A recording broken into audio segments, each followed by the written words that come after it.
All right, welcome back to the One Bar and Lupagus Show. I am One Bar with Lupagus, and in this episode, we're going to be talking about five players in 2021 who could make a real nice little splash come next season. Yeah, they maybe made what's smaller than a splash? A dribble? A tinkle. A tinkle in 2020, Droplet. but these guys are going to get us all wet with their play in 2021. Yes. So let's just get wet. Let's just hop into this. Take cannonball style. Yeah, I was always a good cannonballer. Pretty good. All right, let's start with the guy who already got us a little bit moist in 2020. That's tight end Tyler Conklin. This guy actually got to start playing. You know, he's behind Kyle Rudolph, behind Irv Smith. Toward the end of the season, he even got a start. First career touchdown, which was an awesome touchdown, fighting through tackles, doing everything he could to get in the end zone, making some tough catches. He had guys on top of him, right next to him. A couple were inside him, and he was still making grabs. Tyler Conklin, if you just project what he did the last, 5 games through the whole season, you're talking about 40 receptions, probably 3-4 touchdowns, just a perfect tight end number 2. Wow. Yes. And he has absolutely earned that tight end number 2 after a couple quiet years just hanging out in the background on the bottom of that depth chart. But Kyle Rudolph gets hurt. Not great for him, but was great for Kyle Rudolph. And what I love most about him is he came out and he played hard. He played tough.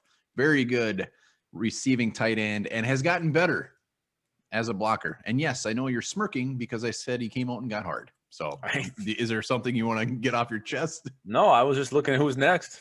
All right. Well, Tyler Conklin, look forward to 2021. You're right. I'm going to say 40 catches in the bag. Him and Irv will make one hell of a duo. Yeah, and there's 2 guys on the list I think will make the biggest splash. He is one of them. All right. Next up, let's go with a rookie. Let's go with a guy who didn't see a ton of action this year, but when he did, he looked all right. A 5th rounder, Mr. Harrison Hand from Temple. Yeah, I think the Vikings are going to head into 2021 with 2 their top rookies starting next year, Cameron Dantzler and Jeff Gladney. I think Harrison Hand's going to be in the mix to be that 3rd cornerback. Look at what the competition is right now on the depth chart. There's Chris Boyd, Mike Hughes, who knows what his future is. I think Cordray Tankersley is still hanging around there. So not a real, that Dylan Maven might be still there. Not a tough trio to beat out. And the Vikings are probably going to add a couple guys, whether it's a draft or free agency. But Harrison Hand, he flashed. He had some good coverage. He had the interception. Willing tackler. I like what I saw from Harrison Hand. I think he could definitely earn himself a much bigger role in 2021. Yeah, it'll be interesting to see what they do with him with a full offseason. If they try to maybe tinker with him at safety or whatever, but he's very versatile. And I mean, when we talk about making a splash, it doesn't mean that they're going to come in and have 9 interceptions. We just mean kind of just get some playing time and make a name for himself. And Harrison Hand, whether it's special teams, adding depth, I would definitely consider that a splash. Oh, absolutely. I mean, just increase snap count, just seeing him out there more often than we did. So I think he's in the mix to get us all soft and wet. Let's go to another guy, not a rookie, a veteran here, wide receiver. Saw a little bit more of him this year than I think many of us expected. When there was the talk in the preseason that he could be the Vikings' number 3 receiver, we thought it was crazy. We thought he was getting cut. But Chad Bibi, he kind of carved himself out a role this year, and he could have even a bigger role next year. Yeah, I can't believe that we're even mentioning him. I mean, back in August, I would have said I was almost begging for this guy to be cut. I was over to the Chad Bibi, but I got to hand it to him. He came out this year and he played pretty damn good. I mean, he didn't light up the stat sheets by any means, but he was, I can't remember the second game from last where he was fighting for those first downs. Little guy. What I think they need to do with Chad Bibi is scrap the whole return man stuff. Just put him in as the 3rd receiver, let him do his work, and let him get those shifty, tough yards. Yeah, let's not forget about his beautiful touchdown against Detroit in the finale, ping-ponging off guys on his way to the end zone. He took a massive hit and kept going. So Chad Bibi, he's not very big, but, man, pound for pound, he's one of the toughest Vikings on this roster. Thank you. My Chad Bibi chart goes like this. When we got him, I was like this. Last year, it went like this, and now it's creeping back up. Yeah, I'm all for them just handing him the number 3 spot. I mean, granted, let's see what we do in the draft, free agency, whatever, but I'd love just to see him as a receiver and same role this year, but just see some more balls, just like you. Yeah, I hope to see more balls this year. That's one of my goals, my resolutions. All right, Chad Bibi, how far he has come. Let's go to another vet that little disclaimer here. He is a free agent. He is a free agent, but you know what? He's coming back. We want him back. We love him. We love him on this show. It's Todd Davis. I'm sorry, who? It's Todd Davis. Freaking Todd Davis. Todd Davis. Yeah, he'll probably be dancing at Party Boys all off season long, but we will sign him. He won't be in shape, but he'll be ready to roll. This guy is a thumper. He can come up, lay some hits, help out against the run. He's not great in coverage, which we saw plenty of examples of, but talk about a guy. I mean, this was a late, what was it, like early September signing? I mean, this isn't a preseason signing. He didn't get any camp with the Vikings. He came in, stepped in, and he played pretty damn well. So you get this guy, you sign him in the offseason, give him a full camp, get him ready. He's going to be a top backup. And I think at the Vikings, I expect them to re-sign him and expect him to have a decent role in 21. Yeah, I was so far off. I even did a episode talking about Todd Davis. I thought this guy was 31 years old. I don't know where I saw this. I was under the assumption that he's just old. He's only 28.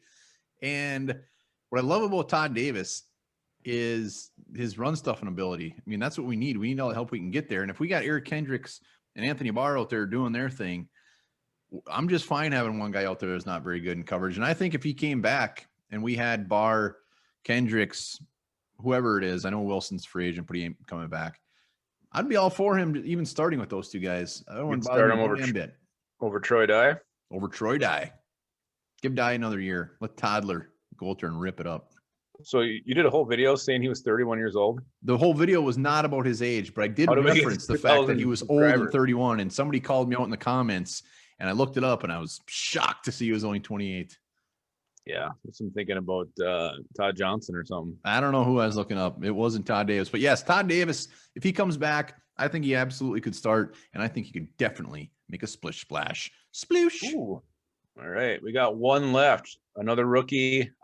This guy, he could be starting next year, and that is why he could jump in that pool with his legs tucked and his pants down. It's defensive end DJ Wanham. Wanham, our man. I mean, he kind of even gets a pass this year. He wasn't even supposed to see the field. Raw dogging, whole off season. The fact throwing him on a defensive line to have Pierce back, to have Daniil Hunter in the mix, he's going to have a lot of room to play, and he should. I'd be shocked if he didn't get 6+ sacks.